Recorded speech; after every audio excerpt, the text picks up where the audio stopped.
చిన్న ప్రార్థన చేసుకుని ఈరోజు వాక్యం మనం ధ్యానించుకుందాం. మహోన్నతుడా, మహాపరిశుద్ధుడా తండ్రి, మీ పరిశుద్ధమైన శ్రేష్టమైన ఘనమైన నామానికి లెక్కలేని స్తోత్రాలు. తండ్రి, మీ ఆత్మ ద్వారా, మీ వాక్యం ద్వారా మీరే మాతో మాట్లాడవలసిందిగా, మమ్మలను ముందుకు నడిపించవలసిందిగా నజరేయుడైన యేసుక్రీస్తు వారి అతి శ్రేష్టమైన నామంలో మిమ్మల్ని ప్రార్థించి బ్రతిమాలి వేడుకుంటున్నాము. మా ప్రియ పరలోకపు తండ్రి, ఆమేన్. ఏమండి, ఈరోజు నేను నా యొక్క వాక్యాంశంలోకి వెళ్ళే ముందుగా ఒక వాక్యం మనం చదువుకుందాం. హబక్కుకు గ్రంథము 2వ అధ్యాయము 3వ వాక్యం మనం చదువుకున్నట్లయితే, హబక్కుకు గ్రంథము 2వ అధ్యాయము 3వ వచనం అండి. ఆ దర్శన విషయము నిర్ణయ కాలమున జరుగును, సమాప్తమగుటకై ఆతురపడుచున్నది, అది తప్పక నెరవేరును, అది ఆలస్యముగా వచ్చినను దాని కొరకు కనిపెట్టుము, అది తప్పక జరుగును, జాగు చేయక వచ్చును. ఏమండి, చదవబడినటువంటి ఈ వాక్య భాగంలో మనం జాగ్రత్తగా గమనిస్తే ఇక్కడ దర్శన విషయము అనే ఒక మాట మనం చూస్తున్నాం. అది ఏ దర్శన విషయము అంటే దేవుని యొద్ద నుండి వస్తున్నటువంటి ఒక మాట. దాన్నే ఇక్కడ దర్శన విషయమై అని ఇక్కడ రాయడం మనం చూస్తున్నాం. ఆ దర్శన విషయము అది దేవుని యొద్ద నుండి ఒక వ్యక్తికి వచ్చిన వాగ్దానం అవ్వచ్చు, ఒక సమాజానికి, ఒక జనాంగానికి వచ్చినటువంటి ఒక వాగ్దానం అవ్వచ్చు, ఒక ప్రామిస్ అవ్వచ్చు. అది ఒక వ్యక్తికి సంబంధించిన, ఒక గోత్రానికి సంబంధించిన, ఒక దేశానికి సంబంధించిన భవిష్యత్ ప్రణాళిక అవ్వచ్చు, లేదా ఒక వ్యక్తి మీదకి లేదా ఒక జనాంగం మీదకి దేవుడు తీసుకురాబోతున్న ఒక ఉగ్రత లేదా శిక్ష అవ్వచ్చండి. ఏదైనా అవ్వచ్చు. ఇక్కడ దర్శన విషయమునంటే అది ఏదైనా అవ్వచ్చు. ఒక ఇండివిజువల్ ప్రామిస్ అవ్వచ్చు, ఒక గ్రూప్ ఆఫ్ పీపుల్కి, ఒక జనాంగానికి దేవుడు ఇచ్చేటువంటి వాగ్దానం అవ్వచ్చు, భవిష్యత్ ప్రణాళిక అవ్వచ్చు, ఒక ఉగ్రత లేదా దేవుని యొక్క కోపానికి, ఆయన శిక్షకు, ఆయన ఇవ్వబోయేటువంటి శిక్షకు సంబంధించినటువంటి దర్శనం కూడా అవ్వచ్చు. ఇక్కడ దేవుడు ఏం చెప్తున్నాడంటే ఈ వాక్యం ద్వారా, దర్శన విషయము అది ఏ దర్శన విషయమైనప్పటికీ కూడా అది నెరవేరుటకు ఒక నిర్ణయ కాలం అనేది దేవుడు ఏర్పరిచాడు. ఆ నిర్ణయ కాలంలో మరి దేవుని ద్వారా వచ్చినటువంటి ఆ దర్శన విషయములు జరుగుతాయి, తప్పక జరుగుతాయి. కొంత ఆలస్యం అవుతుందేమో కానీ డెఫినెట్గా ఆయన నిర్ణయించిన సమయంలో ఆ దర్శన విషయములన్నీ కూడా నెరవేరుతాయి. ఇక్కడ మనకు సందేహం ఏంటంటే, ఏమండి, ఆ నిర్ణయ కాలాన్ని ఎలా కనుక్కోవాలి? ఆ నిర్ణయ కాలం ఎప్పుడు వస్తుంది? దాన్ని ఎవరు చెబుతారు? దాన్ని ఏ రకంగా తెలుసుకోవచ్చు అని అంటే, ఈ నిర్ణయ కాలం అనేది ఎవ్వరు కూడా దాన్ని కనిపెట్టలేరు. ఈ యొక్క నిర్ణయ కాలము ఎప్పుడు అనేది ఎవ్వరు కూడా చెప్పలేరండి. ఈవెన్ యేసుక్రీస్తు ప్రభువు కూడా ఆ నిర్ణయ కాలం అనేది తెలీదు. అది అంతా కూడా తండ్రి అయిన యెహోవా దేవుని చేతుల్లో మాత్రమే ఉంది. ఉదాహరణకు ఒక వాక్యం మీకు చూపిస్తాను. అపోస్తుల కార్యాలు 1వ అధ్యాయము 7వ వాక్యం మనం చదువుకున్నట్లయితే, అపోస్తుల కార్యాలు 1వ అధ్యాయము 7వ వచనంలో, కాలములను సమయములను తండ్రి తన స్వాధీనం అందించుకుని ఉన్నాడు, వాటిని తెలుసుకొనుట మీ పని కాదు. ఇక్కడ యేసుక్రీస్తు ప్రభు ఎంతో స్పష్టంగా సువార్తలు కూడా ఆయన చెప్పడం జరిగింది. ఇవన్నీ ఎప్పుడు జరుగుతాయి, ఇవన్నీ ఎలా తెలుసుకోవాలన్నప్పుడు, ఆ సమయం గురించి మాట్లాడినప్పుడు ప్రభు స్పష్టంగా చెప్పారు, ఇది తండ్రి ఆధీనంలో ఉంది.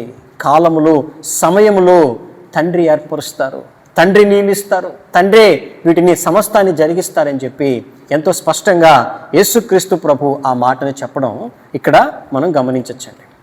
అంటే దేవుడు మనకిస్తున్నటువంటి ఒక వాగ్దానం అవ్వచ్చు, ఒక ప్రామిస్ అవ్వచ్చు, అది ఏదైనా అవ్వచ్చు, అది ఎప్పుడు నెరవేరుతుంది అనేది తెలుసుకోవడం మన పని కాదు.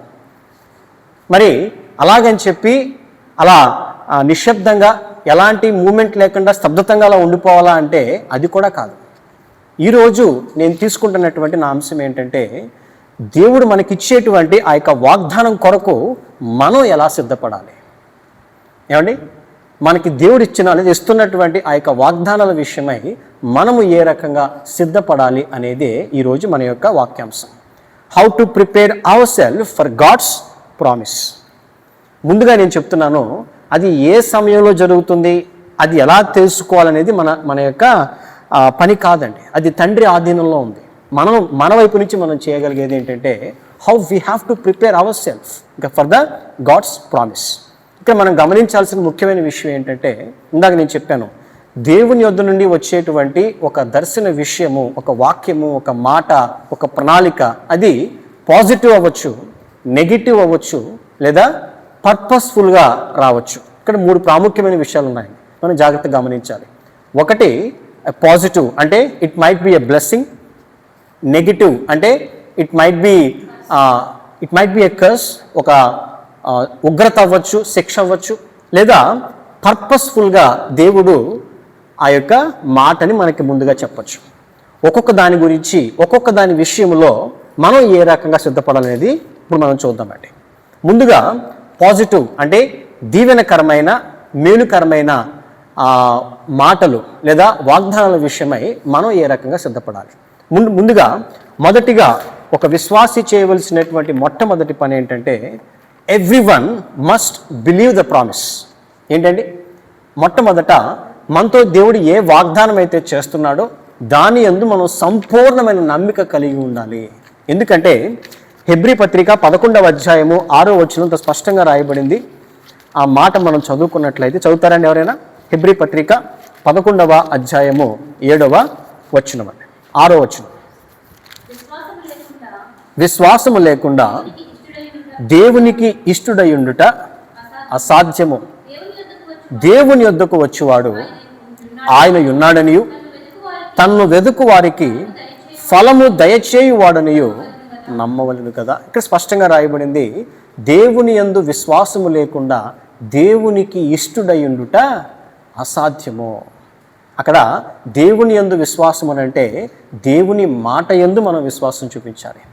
దేవుడు ఏదైతే కార్యం చేస్తానని మనకి దేవుడు వాగ్దానం చేస్తున్నాడో ఆ వాగ్దానాల విషయంలో, ఆయన ఇస్తున్నటువంటి ప్రామిస్ విషయంలో కూడా మనం అదే విశ్వాసాన్ని కనపరచాలి అని ఈ వాక్యం చెప్తుందండి. సో దట్ నేను చెప్తున్నాను, ఫస్ట్ ఆఫ్ ఆల్ ఒక విశ్వాసి he or she must believe the promises which are given by God. ఉదాహరణకి మనం బైబిల్ గ్రంథంలో అబ్రాహాము గారిని మనం తీసుకున్నట్లయితే, అబ్రాహాము గారి గురించి బైబిల్లో ఏం రాయబడిందండి? అబ్రాహాము దేవుణ్ణి నమ్మెను, అది ఆయనకు నీతిగా ఎంచబడెను. దేవుడు ఇచ్చినటువంటి వాగ్దానాలను నమ్మే విషయంలో అబ్రాహాము గారు ఈజ్ ఎ టాపర్ అండి. 100కి 100 మార్కులు, 100కి 100 సంపాదించినటువంటి విశ్వాసి భక్తుడు అబ్రాహాం. ఆయన బలంగా నమ్మాడేమో, ఆయన నమ్మిక, ఆయన విశ్వాసమే ఆ వాగ్దానాలన్నీ కూడా సకాలంలో దేవుడు ఏర్పరిచినటువంటి ఆ సమయంలో అది కార్యరూపం దాల్చడానికి ఒక ప్రధానమైన కార్యం అయ్యాయి. ఈరోజు ఈ వాక్యం ఉంటున్న ప్రతి ఒక్కరితోనూ దేవుడు మాట్లాడుతున్నాడు. మీతో, నాతో దేవుడు చేసిన ప్రామిసెస్ విషయంలో, మనకి దేవుడు ఇచ్చిన వాగ్దానాల విషయంలో ఇంకా ఎంతమంది ఆ వాగ్దానాలు నెరవేరుతాయని నమ్మకంతో ఎదురు చూస్తున్నారండి. ఏమండి, మాకు దేవుడు వాగ్దానం ఇచ్చి సంవత్సరం దాటిపోయిందండి, 2 సంవత్సరాలు దాటిపోయిందండి, 7 సంవత్సరాలు దాటిపోయిందండి, 10 సంవత్సరాలు దాటిపోయిందండి, ఇంకా దానికి సంబంధించినటువంటి ఆ యొక్క కార్యం మా కళ్ళారా మేము చూడలేకపోతున్నామని అంటే మనం ఎంత మాత్రం కూడా అవిశ్వాసంగా ఉండకూడదు. అబ్రాహాము అతడు నమ్మాడు, 25 సంవత్సరాల పాటు ఆయన నిరీక్షించాడండి. మనం నమ్మగలిగితే, మనతో దేవుడిస్తున్నటువంటి వాగ్దానాల విషయం మనం నమ్మగలిగితే, ఆయన ఆ సమయంలో ఆయన నిర్ణయించినటువంటి కాలంలో వాటిని తప్పక దేవుడు జరిగిస్తాడు. ఇది మొట్టమొదటిగా ఒక విశ్వాసి సిద్ధపడవలసినటువంటి విధానం. మొదటిది ఏంటంటే everyone must believe the promise, వాగ్దానాన్ని నమ్మాలి. రెండవదిగా మనం చూస్తే, we must prepare through obedience. అంటే మనల్ని మనం ఏ రకంగా ప్రిపేర్ చేసుకోవాలని అంటే విధేయతతో మనల్ని ప్రిపేర్ చేసుకోవాలంటే we must obey God or we must prepare our self through obedience. ఉదాహరణకి బైబిల్లో మనం భక్తుడైనటువంటి నోవహును మనం తీసుకున్నట్లయితే, ఒకానొక రోజు దేవుడు ఆయనకి ప్రత్యక్షమై ఆయనతో ఎలా అంటున్నాడు, ఓ నోవహు, ఈ యొక్క ప్రజల యొక్క పాపం విపరీతంగా పెరిగిపోయింది కాబట్టి వాళ్ళందరినీ నేను నాశనం చేయబోతున్నాను, నీవు ఒక పెద్ద ఓడను నిర్మించాలని చెప్పి దేవుడైన యెహోవా నోవహుతో చెప్పడం మనం చూడొచ్చండి. ఆ వాక్యం మనం చూసినట్లయితే ఆదికాండము ఆదికాండం 6వ అధ్యాయం 13-14 వచనాల్లో దేవుడు నోవహుతో సమస్త శరీరాల మూలముగా భూమి బలాత్కారముతో నిండి ఉన్నది గనుక నా సన్నిధిని వారి అంతము వచ్చి ఉన్నది, ఇదిగో వారిని భూమితో కూడా నాశనము చేయుదును. చితిసారకపు బ్రానుతో నీ కొరకు ఓడను చేసుకునము, అరలు పెట్టి ఆ ఓడను చేసి లోపటను వెలుపటను దానికి కీలు పూయవలెను. అంటే ఇక్కడ మనం జాగ్రత్తగా గమనిస్తే దేవుడు ముందుగానే ఒక ప్రామిస్ చేశాడు, ఒక మాట చెప్పాడు. ఏమని?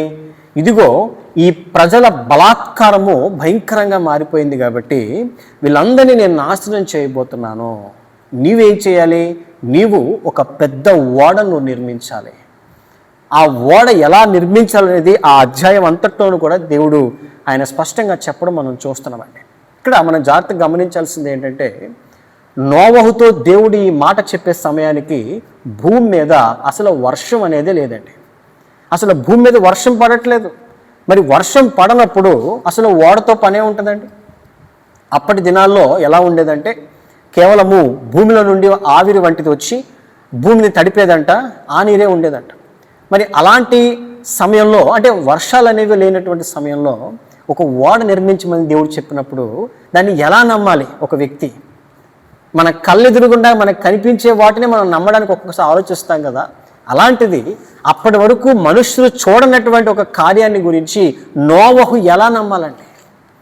అందులోనూ చుట్టూ అవిశ్వాసులు, చుట్టూ భయంకరమైన కార్యాలు చేసేటువంటి ప్రజల మధ్య దేవుడు ఒక మాట చెప్పాడని, కేవలం ఒక మాట చెప్పాడని 100 సంవత్సరాల పాటు ఆయన ఒక ఓడ నిర్మిస్తూ వచ్చాడండి. దేవుడు ఎలాగైతే చెప్పాడో అలాగే ఆయన సమస్త పనిని ఆయన చేస్తూ వచ్చాడు. ఇక్కడ మనం గమనించాల్సింది ఏంటంటే, ఇక్కడ నోవహు కేవలం దేవుని మాటను విని ఊరుకోలేదు, లేదా దేవుని మాట పట్ల నమ్మిక ఉంచి ఊరుకోలేదు. దేవుని మాటను విన్నాడు, నమ్మిక ఉంచాడు. ఆ నమ్మికతో పాటు విధేయతతో, అంటే ఆయన చెప్పినటువంటి పనిని సమస్తాన్ని చేయడం ద్వారా ఆయన విధేయతతో తన యొక్క విశ్వాసాన్ని కనపరిచాడు. ఇక్కడ మనం చూస్తే జాగ్రత్తగా అదే అధ్యాయం 21-22 వచనాల్లో, మరియు తినుటకు నానా విధములైన ఆహార పదార్థములను కూర్చుకొని నీ దగ్గర ఉంచుకొనుము, అవి నీకును వాటికిని ఆహారమగునని చెప్పాను. నోవహు అట్లు చేసెను, దేవుడు అతనికి ఆజ్ఞాపించిన ప్రకారము యావత్తు చేసెను. ఈరోజు నేను ఈ మాటలు ప్రతి ఒక్కరితోనూ దేవుడు చెప్పేటువంటి విషయం ఏంటంటే, మనకి ఏదైనా దేవుడు ఒక వాగ్దానం చేసినప్పుడు, ఒక మాట చెప్పినప్పుడు మనం విని, ఓకే దేవుడు చెప్పాడు కదా, ఆయన చూసుకుంటాడులే, మనమేం చేయక్కర్లేదు అనే ఆలోచనతో మనం ఉండడం కాదు. ఆయన చెప్పినటువంటి మాట గుండా మనము ముందుకెళ్ళడానికి మనం ప్రయత్నం చేయాలి. అది కూడా నమ్మికతో, రెండవదిగా విధేయతతో. అది ఒక్కొక్కసారి మన కంటికి ఒక అసాధ్యమైన కార్యంగా కనిపించవచ్చు. అది ఏమాత్రం జరగదేమో అని మన మనసు కనిపించవచ్చు. అయినప్పటికీ స్టిల్ దేవుడు ఒక మాట చెప్పాడంటే అది తప్పక జరుగుతుంది అనే సత్యం మనం తెలుసుకోవాలంటే, ఇది ఒక విశ్వాసి సిద్ధపడాల్సినటువంటి రెండవ ప్రాముఖ్యమైన విషయం ఏంటండి? విధేయతతో మనం సిద్ధపడాలి. మరి మూడవదిగా మనం చూస్తే, we must prepare our character. ఇది చాలా ముఖ్యమైనటువంటి ఒక ఇంపార్టెంట్ పాయింట్ అనుకోండి. We must prepare our character. అంటే మనకి దేవుడు ఒక వాగ్దానం చేసినప్పుడు, ఆయన ఒక ప్రామిస్ ఇచ్చినప్పుడు మనం నమ్మడం ఎంత ముఖ్యమో, అందులో విధేయతతో మనం ముందుకెళ్ళడం ఎంత ముఖ్యమో, ఆ ప్రాసెస్ అంతట్లోనూ, నిరీక్షించే సమయం అంతట్లోనూ మన స్వభావాన్ని, మన క్యారెక్టర్ని కాపాడుకోవడం కూడా అంతే ప్రాముఖ్యమైన విషయం అండి. దీనికి ఒక ఉదాహరణ మీకు చెప్తాను. అదేంటంటే, ఉదాహరణకి బైబిల్లో యాకోబు కుమారుల్లో ఒకడే యోసేపు తీసుకున్నట్లయితే, ఈ యోసేపుకు దేవుడు కొన్ని వాగ్దానాలు చేశాడు. అవి కూడా దర్శన రూపంలోనే. ఆ దర్శన విషయాలు ఏంటంటే, ఉదాహరణకి ఆయనకు వచ్చినటువంటి దర్శనాలు ఏంటంటే, ముందుగా పనులు అనేవి కడుతున్నప్పుడు యోసేపు యొక్క పనకు తన అన్నల యొక్క పనులన్నీ కూడా సాష్టాంగ నమస్కారం చేస్తున్నాయి అనేది ఒక దర్శనం. రెండవ దర్శనం ద్వారా ఆయన చెప్పింది ఏంటంటే, సూర్యచంద్రులు మరియు 11 నక్షత్రాలు నాకు సాగిలపడి సాష్టాంగ నమస్కారం చేస్తున్నాయి అని చెప్పి యోసేపు ఏం చేశాడు? తన అన్నలకు, తన తల్లిదండ్రులు కూడా ఈ విషయాలు చెప్పాడు. అంటే ఇవన్నీ కూడా ఏంటంటే దేవుని ద్వారా యోసేపుకు వచ్చినటువంటి దర్శనాలు. ఓకే, ఆ తర్వాత ఏమైందంటే, యోసేపు పట్ల భయంకరమైన అసూయ చూపించారు అన్నలందరూ కూడా. అతన్ని వారి యొక్క క్షేమం తెలుసుకోవడం కోసం వచ్చినప్పుడు అతన్ని భయంకరంగా కొట్టి గుంటలో పడేసి ఆ తర్వాత తీసి అటుగా వెళ్తున్నటువంటి కొంతమంది మిద్యానీయుల వర్తకులకు బానిసగా అమ్మేశాడు. మరి అక్కడి నుంచి అతడు ఐగుప్తు దేశంలోనికి తీసుకుని పోబడ్డాడు. ఎంత మనకు తెలుసండి. ఇక్కడ మనం జాగ్రత్తగా గమనించాల్సింది ఏంటంటే అతడు ఐగుప్తుకు ఒక బానిసగా వెళ్ళిన తర్వాత కూడా దేవుడు ఇచ్చినటువంటి ఆ యొక్క దర్శన విషయాల పట్ల అదే విధేయతతో అదే స్వభావంతో అతడు ముందుకెళ్ళాడు. మీరు ఎలా చెప్తారండి అని అంటే, ఎస్, యోసేపు అక్కడికి బానిసగా అమ్మివేయబడినప్పటికీ అతని వయసు 17 సంవత్సరాలండి. అతడు అదే ఐగుప్తు దేశంలో ప్రధానమంత్రికి ఒక గవర్నర్గా మారే సమయానికి అతని వయసు 30 సంవత్సరాలు సుమారుగా. అంటే 13 సంవత్సరాల పాటు అతడు అక్కడ ఒక బానిసగా ఉన్నాడు.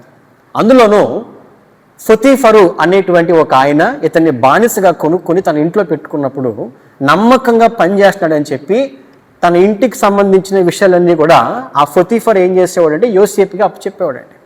ఒకానొక రోజు ఏమైందంటే పొతీఫర్ భార్య యోసేపుపై కన్నేసింది.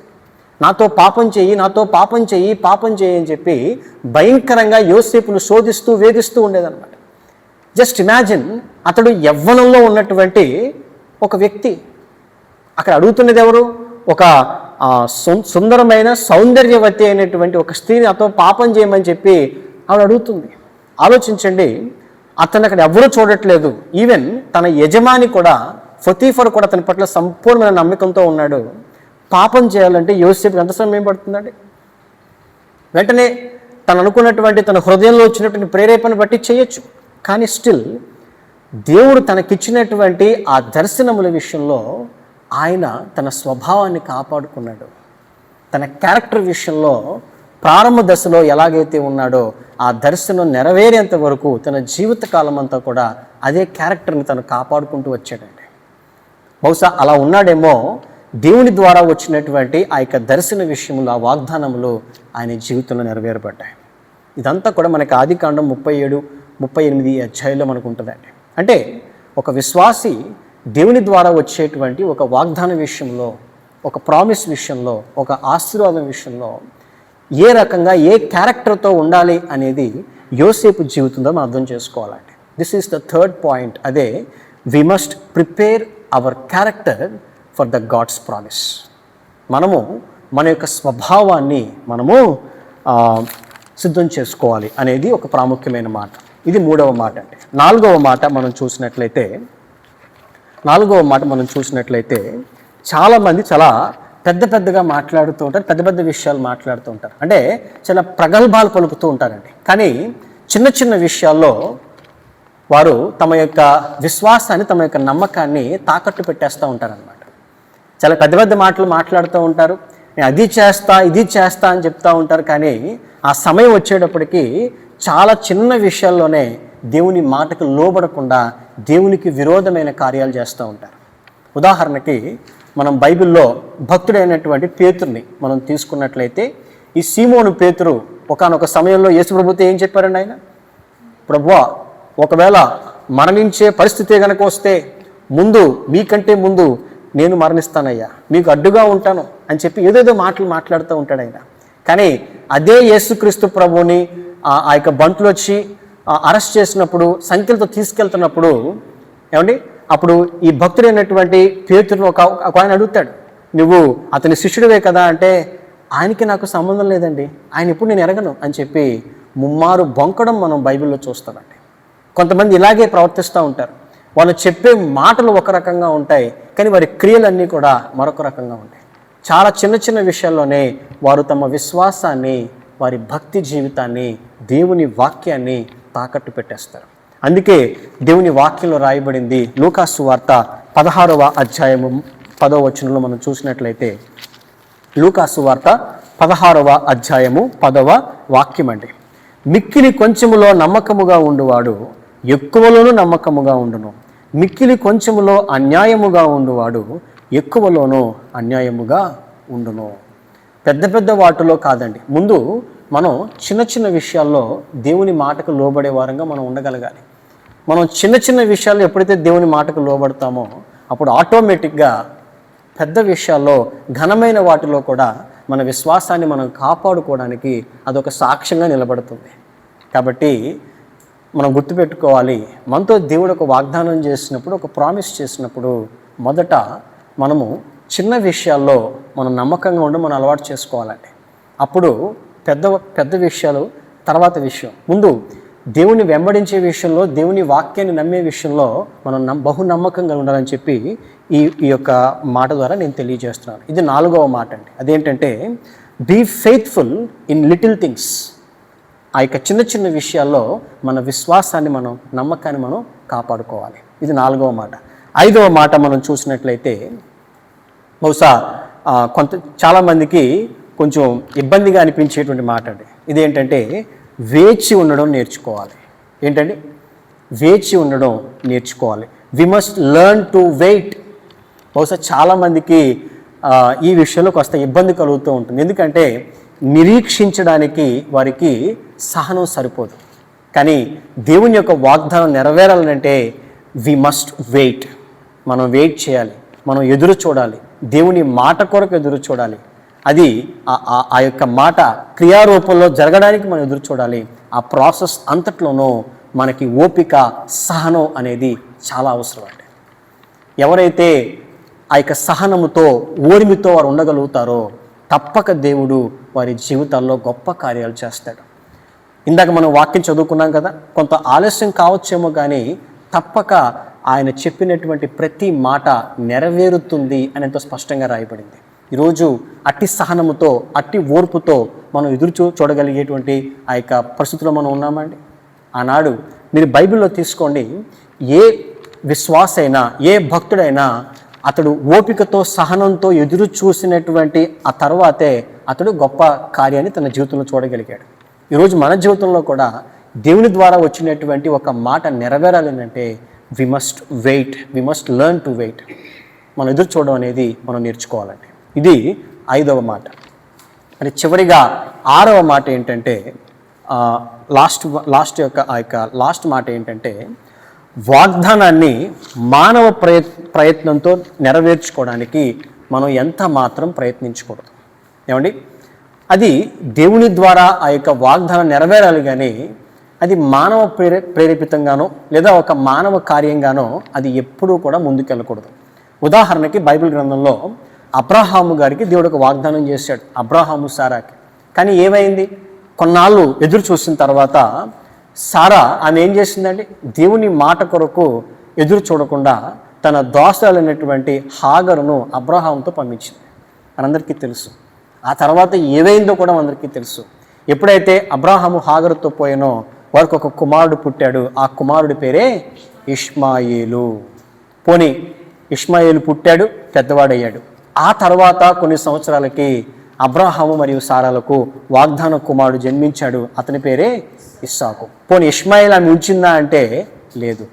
ఎప్పుడైతే ఇస్సాకు పుట్టాడో కొన్ని సంవత్సరాలకే ఈ ఇష్మాయేలు వాగ్దాన కుమారుడిగా ఉండడానికి, నా బిడ్డతో పాటు ఉండడానికి నో, అతన్ని పంపించే అని చెప్పి హాగరును అతని కుమారుని అక్కడికి పంపించడం మనం చూస్తాం. ఇదంతా ఏంటంటే ఒక మానవ తప్పిదం అండి. కొన్నిసార్లు ఎదురు చూసే ఓపిక లేక, ఆ సహనం లేక, విశ్వాసంలో సన్నగిల్లిపోయి కొంతమంది ఏం చేస్తారంటే దేవుడు ఇచ్చినటువంటి వాగ్దానంలో వాళ్ళే ఇన్వాల్వ్ అయిపోయి మానవ ప్రయత్నం చేసేసి అది చేసి ఇది చేసి దాన్ని నెరవేర్చుకోవడానికి ప్రయత్నం చేస్తారు. దాని ద్వారా ఇంకా ఎక్కువ సమస్యలు పెరుగుతాయే తప్ప, దానివల్ల ఇంకా ఇబ్బందులు పెరుగుతాయే తప్ప నెమ్మది మాత్రం ఉండదండి. సారా చేసిన ఆ పనికి అబ్రహాము గారు ఎంతో వేదన పడినట్లుగా, ఆ హాగరు ఎంతో వేదన పడినట్లుగా మనం బైబిల్లో చూడొచ్చు. ఆ ఇష్మాయేలు ద్వారా ఎన్ని ఇబ్బందులు ఆ తర్వాత కలిగాయి కూడా మనందరికీ తెలుసు. ఇదంతా ఎందుకు జరిగిందని అంటే దేవుని వాగ్దానం మానవ ప్రయత్నం చేయడానికి ప్రయత్నించడం వలన. అలా ఎప్పుడు మనం చేయకూడదండి.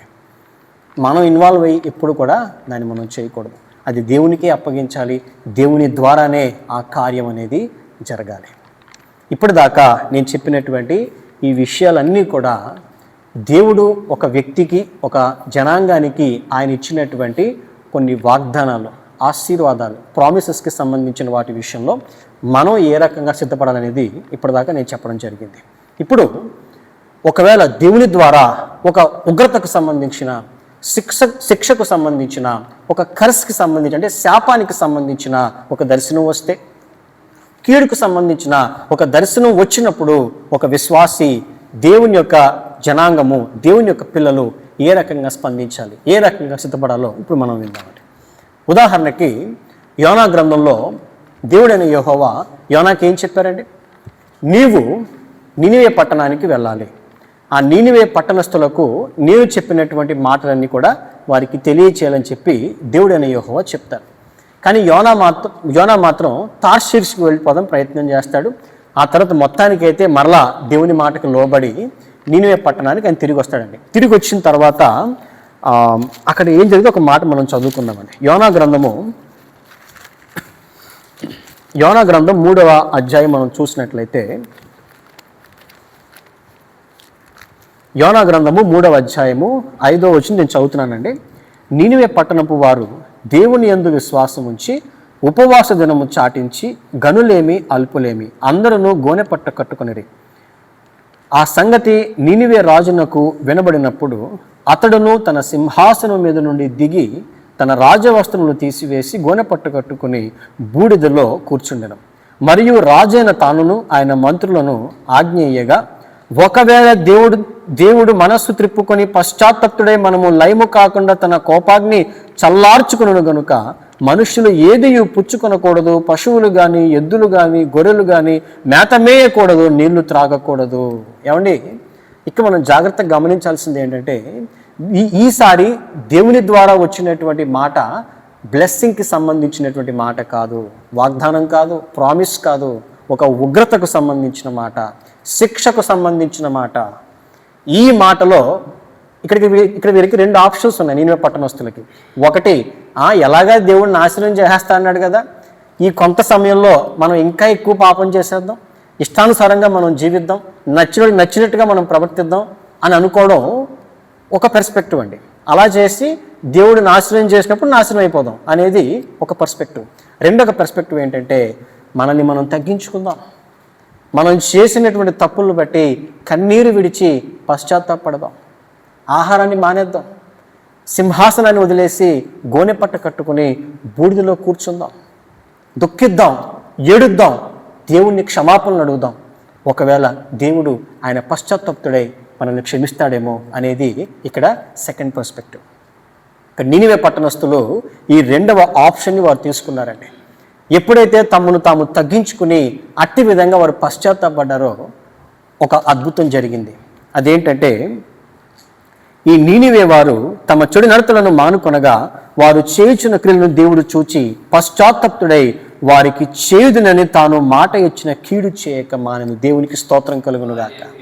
ఏమండి, ఇక్కడ దేవుడు ఇచ్చినటువంటి ఒక దర్శన విషయము నెరవేరకుండా వారి యొక్క కన్నీరు ఆపిందండి.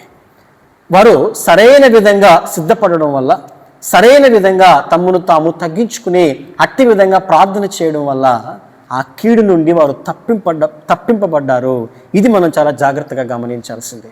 ఈరోజు ఇంకా మనం సజీవ లెక్కలో ఉన్నాం, ఇంకా మనము ఈ వాక్యాన్ని వినగలుగుతున్నామనంటే వీఆర్ స్టిల్ అలైవ్. కాబట్టి ఆనాడు నినివే పట్టణస్తులు ఏ రకంగా పశ్చాత్తాపడ్డారో, ఒకవేళ ఇంకా మనం పాపంలో ఉంటే, ఒకవేళ ఇంకా మనలో దేవునికి విరోధమైనటువంటి క్రియలు, కార్యాలు, ఆలోచనలు ఉన్నట్లయితే, ఈ క్షణం మనం పశ్చాత్తాపడగలిగితే మనము దేవుని ఉగ్రత నుండి మనం తప్పించుకోగలమంటే. ఆనాడు నినివే పట్టణస్తుల్ని క్షమించిన దేవుడు మనల్ని కూడా క్షమిస్తాడు. ఎప్పుడో తెలుసా? మనల్ని మనం తగ్గించుకున్నప్పుడు, మనం పశ్చాత్తాపడినప్పుడు, మన క్రియలను మనం దిద్దుకున్నప్పుడు. అంటే ఇది ఒక నెగిటివ్, అంటే దేవుని యొక్క శిక్షకు సంబంధించిన దర్శనం విషయంలో మనం స్పందించవలసినటువంటి విధానం. హల్లెలూయా. మరి మూడవదిగా మనం చూస్తే, నేను చెప్పాను, ఒకటి పాజిటివ్, రెండవది నెగిటివ్, మూడవది పర్పస్ఫుల్ అని ఎందుకు చెప్పానంటే, ఆయన దర్శనం ద్వారా ఆయన ముందుగానే మనకి కొన్ని విషయాలు తెలియచేస్తూ మనల్ని మేల్కొల్పుతూ ఉంటాడు. హల్లెలూయా. ఉదాహరణకి యోసేపు ఐగుప్తు దేశంలో బానిసగా చెరసాల్లో ఉన్నప్పుడు రాజు అయినటువంటి ఫరోకు ఒక దర్శనం వస్తుందండి. ఆ దర్శనంలో ఏముంటుందంటే, 7 బలహీనమైనటువంటి ఆవులు కనిపిస్తాయి, ఆ తర్వాత 7 బలిష్టమైనటువంటి పశువులు కూడా కనిపిస్తాయి. ఈ 7 బలహీనమైనటువంటి పశువులు ఈ 7 బలమైనటువంటి పశువుల్ని తినేయడం ఆయన దర్శనంలో చూస్తాడు ఆ ఫరో. ఇంకా ఆ దర్శనం ఇంకా ఉంటుందండి. ఈ దర్శన భావం మాకు తెలియచేయండి అంటే ఎవ్వరూ చెప్పలేకపోతారు. కానీ చెరసాల్లో ఉంచబడినటువంటి యోసేపు ఆ దర్శన భావాన్ని ఎంతో క్లియర్గా చెప్తారు. ఏమనంటే, రాజా, రాబోయే 7 సంవత్సరాలు కూడా ఎంతో సమృద్ధిగా పంట పండబోతుంది.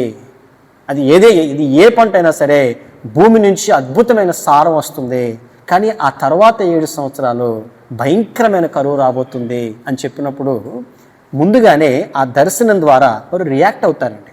యోసేపు రియాక్ట్ అవుతాడు. అంటే అదే సమయంలో ప్రధానమంత్రిగా చేసిన తర్వాత యోసేపు ఏం చేస్తాడంటే ఆ 7 సంవత్సరాల్లో కూడా సమృద్ధిగా వ్యవసాయం జరిగేలాగా, సమృద్ధిగా ఆ పంటంతటి వచ్చేలాగా, ఆ పంటంతటిని తీసుకునే విషయంలో కానీ, వాటిని స్టోర్ చేసే విషయంలో కానీ అద్భుతంగా అతను స్పందిస్తాడు. సమ్టైమ్స్ మనకి దేవుడు ఇచ్చేటువంటి ఆ దర్శనాలు అనేవి మనల్ని కాపాడుకోవడం కోసం పర్పస్ఫుల్గా దేవుడు మనల్ని దర్శిస్తాడు. ఆయన దర్శన విషయాలు మనకు తెలియజేస్తాడు. అలాంటి సమయంలో వీ హ్యావ్ టు రియాక్ట్. మనం స్పందించాలి. మనం ఏం చేయాలో మనకు దేవుడు చెప్పినప్పుడు మనం సమయాన్ని వృధాపరచకుండా మనం చేయవలసినటువంటి ఎఫర్ట్ అంతటిని మనం పెట్టాలి. అదే దేవుని యొక్క దర్శనం విషయం యొక్క ఉద్దేశము. అలా యోసేపు నాడు చేశాడేమో. ఆ తర్వాత 7 సంవత్సరాల్లో కూడా మరి ఎంతో మందికి, అనేక దేశాల వారికి, అనేక ప్రజలకు ఆహార కరువు, ఆహార లేమి లేకుండా, కనీసం వారి ప్రాణం కోల్పోకుండా అనేక మందికి ఆహారాన్ని పంచిపెట్టగలిగాడు. దేని ద్వారా అండి? దేవుని యొక్క దర్శన విషయము ద్వారా. ఈరోజు యోసేపుతో మాట్లాడిన దేవుడు, ఫరోతో మాట్లాడిన దేవుడు, అబ్రాహాముతో మాట్లాడిన దేవుడు, నోవహుతో మాట్లాడిన దేవుడు మనతో కూడా మాట్లాడుతున్నాడండి. ఆయన దర్శన విషయంలోనూ ఆయన మనకిచ్చేటువంటి వాగ్దానాల విషయమే కానీ అది ఏదైనప్పటికీ కూడా మనం నిర్లక్ష్యపరచకుండా, అది ఎప్పుడు జరుగుతుందనేది మనకు అనవసరం. కానీ ఆ దర్శన విషయంలో మనం ఏ రకంగా సిద్ధపడాలో మనం నేర్చుకోవాలి. ఇప్పుడు మనం విన్నటువంటి ఈ యొక్క మాటలన్నిటి ద్వారా మనల్ని మనం ప్రిపేర్ చేసుకోవాలి. Let us prepare our self for the God's promise. మనం ఈ రకంగా సిద్ధపడగలిగితే దేవుని వాగ్దాన విషయంలో అది నెరవేరే సమయానికి మనం అద్భుతమైనటువంటి ఫలాలను మనం పొందుకోగలుగుతాము. ఈలోపు అపవాది ఎన్ని ప్రయత్నాలు చేసినా, ఎన్ని రకాలుగా మనల్ని శోధించినప్పటికీ కూడా వాడి శోధనలకు మనం లొంగకుండా దేవుని మాటకు మనం లోబడి ముందుకెళ్ళగలుగుతాం. కాబట్టి అట్టి విధంగా మనం జీవిద్దాం. దేవుని మహిమార్థం మనం ముందుకెళ్దాం. దేవుడు తన పరిశుద్ధ వాక్కును దీవించి ఆశీర్వదించునుగాక. ఆమేన్. ప్రార్థన చేసుకుందామండి. ప్రేమ కలిగిన మా తండ్రి, మీ పరిశుద్ధమైన, శ్రేష్టమైన, ఘనమైన నామానికి లెక్కలేని స్తోత్రాలు. తండ్రి, మీరు మాతో మాట్లాడినటువంటి ఈ ప్రతి మాటను బట్టి ప్రభువా మీకు స్తోత్రాలయ్యా. మేము విన్నటువంటి ఈ మాటలను విని విడిచిపెట్టే వారముగా కాక వాటన్నిటినీ మా హృదయాల్లో భద్రపరచుకోవడానికి మాకు సహాయం దయచేయండి. తండ్రి, మీరు మాకు చూపించేటువంటి ప్రతి దర్శన విషయము అది ఎంత మాత్రం నిరర్ధకము కాదు. మరి ఆ సమయాలలో అది జరిగి తీరుతుందని చెప్పి మీ వాక్యం ద్వారా మీరు సెలవిస్తున్నారయ్యా. ఎస్, వాటి యందు మేము సంపూర్ణ నమ్మిక ఉంచి ప్రభువా విధేయతతో వాటి యందు ముందుకు వెళ్ళడానికి మా అందరికీ నీ సహాయం దయచేయవలసిందిగా, ఓపికతో, సహనంతో ఎదురు చూడగలిగేటువంటి ఆ యొక్క సహనం మా అందరికీ దయచేయవలసిందిగా నజరేయుడైన యేసుక్రీస్తు వారి అతి శ్రేష్టమైన నామములో మిమ్మల్ని ప్రార్థించి బ్రతిమాలి వేడుకుంటున్నాము మా ప్రియ పరలోకపు తండ్రి. ఆమేన్, ఆమేన్, ఆమేన్. అందరికీ వందాలండి.